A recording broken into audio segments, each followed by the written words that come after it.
خیبر پختونخوا حکومت نے مثال کے ماہانہ کے حساب سے 10,000 وزیر مقرر کیا کہ ائمہ کے لیے ان کا لینا واہ واہ شاباش.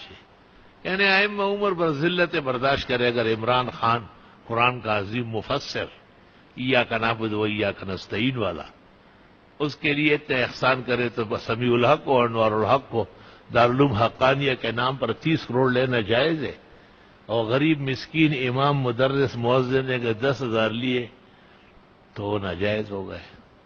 ہاں مولانا روم نے کہا نا ہر کو جا پستی آپ آجا راوت بھائی پا کمزوری ورخ بما تھی.